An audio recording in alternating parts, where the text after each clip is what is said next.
J'aime penser que ma vie est un film. D'ailleurs, c'est pour ça que j'en ai fait mon métier. Je sais que je veux réaliser des films depuis que j'ai 9 ans. À cet âge-là, j'ai allumé ma première caméra et imaginé tous les scénarios possibles pour réaliser ce rêve.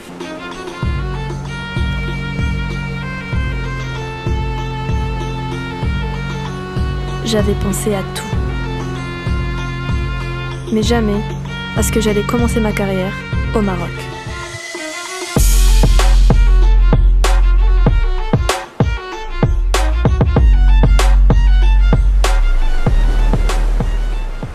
Comment j'ai atterri au Maroc?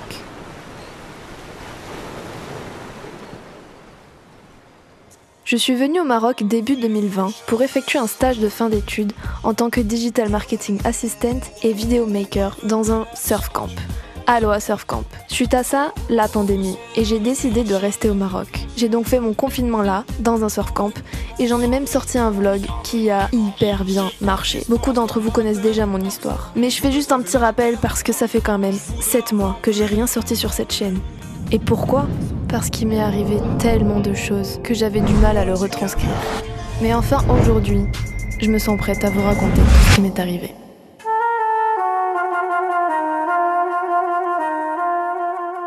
Été 2020, et la vie reprenait au Maroc. J'ai décidé de rester travailler en tant que directrice artistique, au même endroit. Mais depuis quelques mois déjà, j'avais l'idée en tête de réaliser des clips pour des artistes. Et vous savez, je crois toujours en mes objectifs, car ils se réalisent. En août 2020, Dada, un rappeur marocain, vient tourner son clip à Aloha. Quelques semaines après, je me retrouve à monter son clip.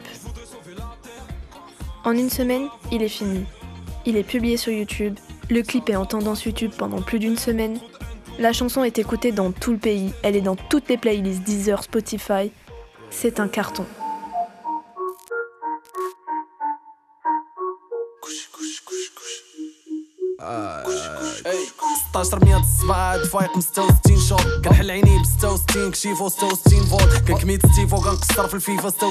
Je voyais des extraits du clip partout sur les réseaux sociaux. Et sur YouTube, il y a eu des centaines de réactions sur la chanson et le clip.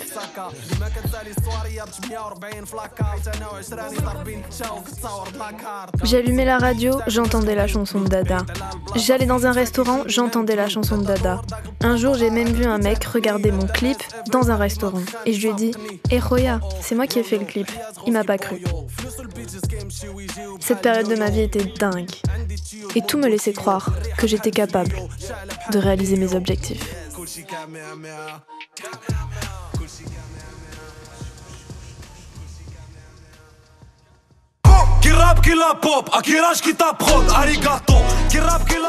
Septembre 2020, ça tombe bien.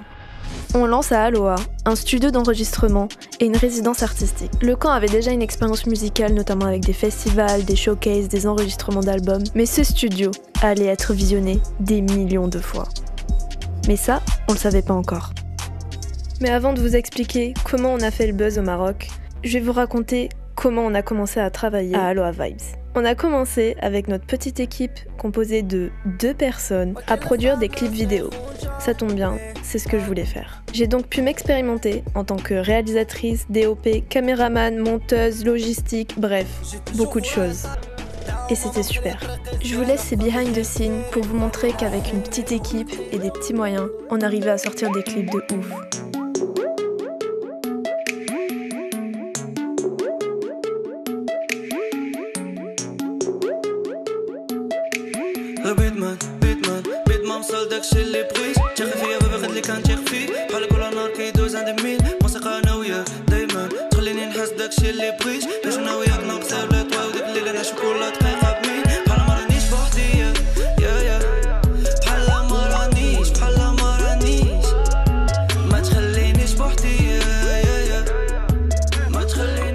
Voilà, si ça vous intéresse, je vous laisse regarder la suite sur mon Instagram, j'ai tout mis.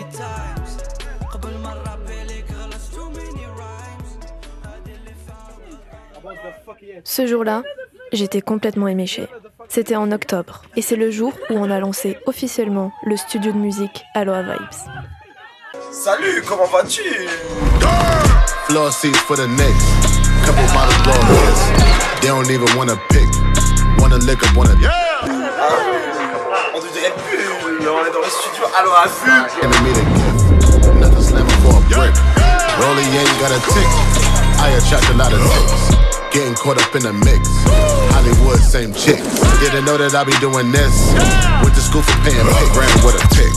Whole computer catch a glitch.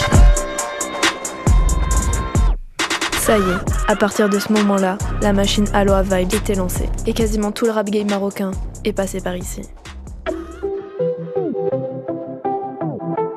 Vous connaissez la série Validé ? Sur l'histoire d'un jeune qui perce dans le rap en France et qui découvre son univers en même temps ? Eh ben, j'avais l'impression d'être dans la série, mais version rap Maroc. J'ai découvert les entrailles du rap game marocain et j'ai compris qu'il y avait une histoire, un background derrière le rap au Maroc.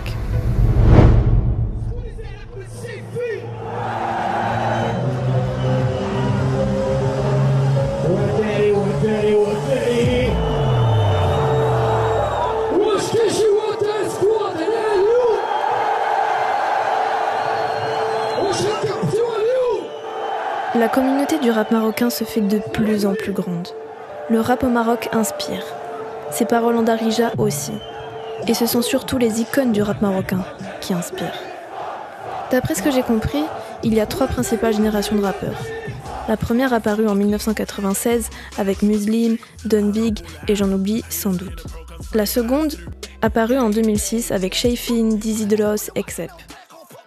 Et enfin, celle de 2016, avec El Grande Toto, Wenza, Snor, Tagne, Mad, Dada et encore plein d'autres.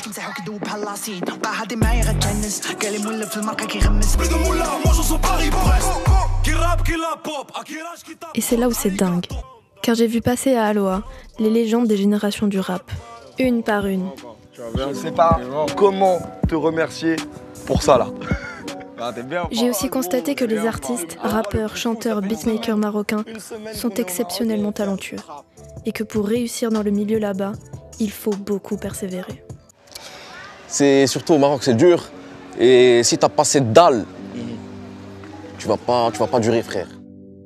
Et voilà, je me retrouvais là, à travailler avec les légendes du rap, à filmer des vidéos qui allaient encore une fois buzzer très fort au Maroc.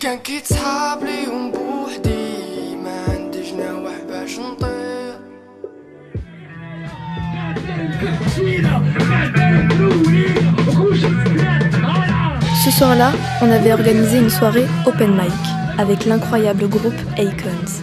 Dans cette soirée, 3 éléments principaux. Des musiciens talentueux, un micro, un rappeur. Et si je vous dis que c'est cette soirée qui est à la base d'un nouveau souffle musical dans le pays tout entier. Vous me croyez ? Le rappeur à l'écran, c'est Smolix, une légende, très respecté pour ses paroles et son flow. Le lendemain, nous lui faisions le tout premier Aloha Live de l'histoire. Je vais filmer, en fait, d'abord je vais me focaliser sur Smolix, ensuite le batteur et toi, mais j'aimerais le filmer 3 fois. Ça, vous pouvez le faire 3 fois ? Non. C'est tout en même temps ? Ouais. Non, on joue live. On joue live. Ah, et on enregistre le live ? Ouais. Yeah. Hey, شوف لا كنت باغي تلعب معايا راه ما فديش تو. Sur les réseaux sociaux, le live fait son effet. C'est bon, on avait un concept entre les mains et j'avais du pain sur la planche. On fait un deuxième live avec Wenza. Un autre et encore un autre. Les chiffres montent, les abonnés grimpent et les vues aussi. De meilleures caméras, des lumières, des décors, du stylisme. On se dépassait, on se perfectionnait.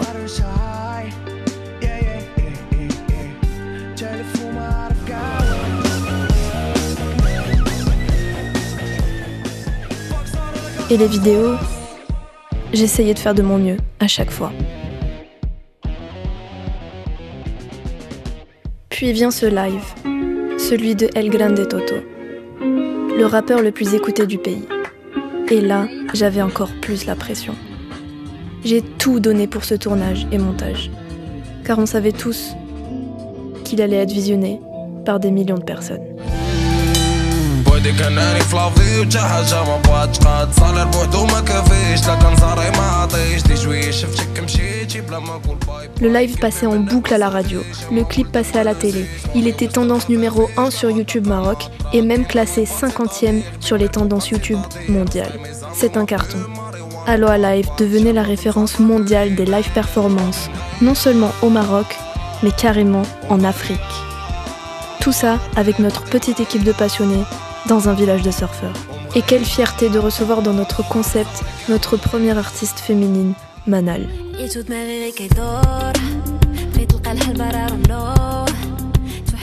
L'équipe Aloha aussi se féminisait, à mon plus grand plaisir, avec l'arrivée de Juliette et Sahar, avec qui j'ai tissé une amitié très forte. Elles sont comme des sœurs pour moi, parce que jusqu'à présent, j'étais la seule meuf de l'équipe, et c'était pas toujours facile.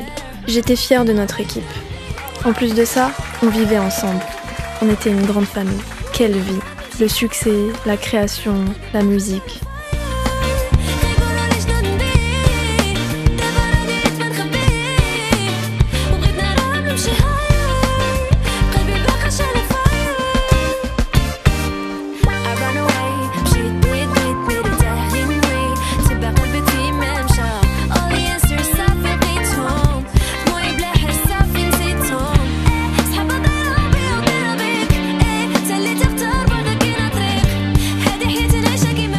Et pourtant, au fond de moi, une tristesse profonde m'envahissait.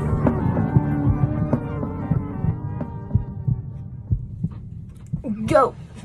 Je n'ai pas le contrôle de mes émotions. Je veux filer là mais je veux pas perdre mon temps. Depuis mes racines je sens le poison. Je crois bien que j'ai raison.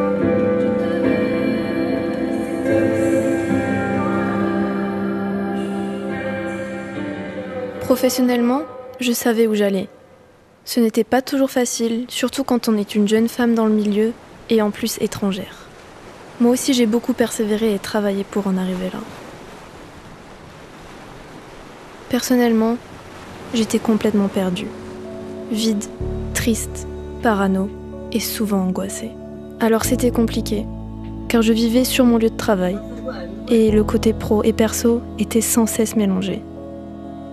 Donc ça, Nazette, c'est pour enlever l'anxiété, c'est ça? Ouais, moi en fait quand je suis stressée, Ce qui calmait mon angoisse, c'était les chats.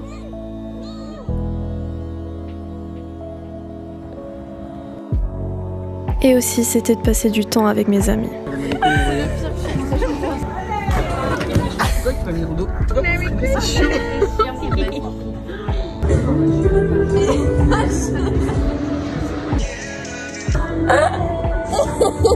En 1 an et demi, je m'étais sans m'en rendre compte déconnectée de la France, de mes amis là-bas et de ma famille. Coucou Anaïs! Salut Anaïs, joyeux anniversaire! Joyeux anniversaire!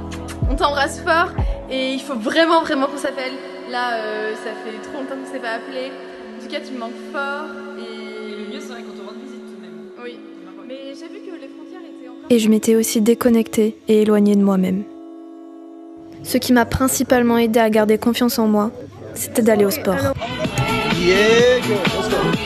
Aller chez mon coach Yosi Performance m'a non seulement aidé à muscler mon fessier, mais aussi, il m'a énormément aidé à garder le cap sur mes objectifs.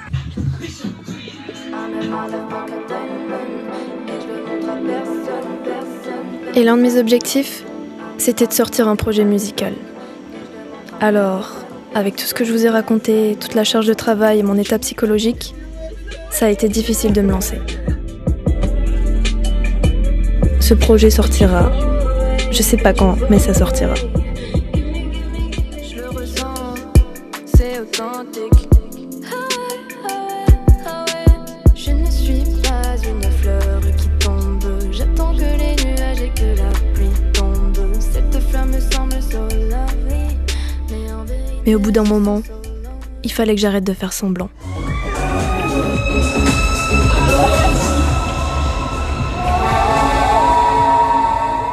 Durant des mois, j'étais comme endormie. J'étais dans l'illusion de quelque chose.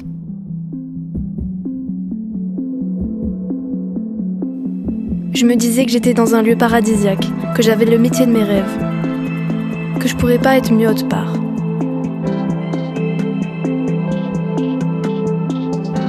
Je me mentais à moi-même.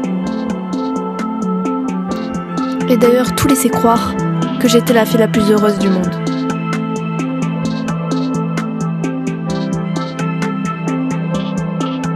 J'arrivais pas à sortir de cette bulle.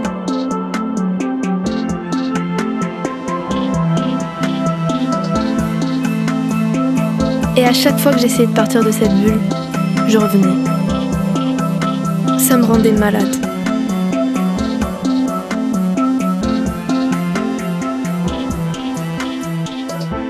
Et puis, je suis partie en France, dans l'idée de revenir un mois après.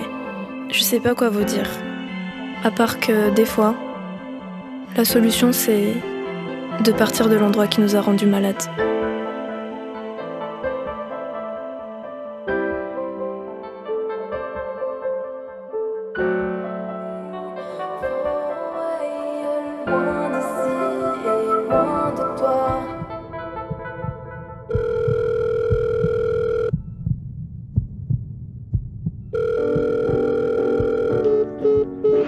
Anaïs. Ah, Anaïs.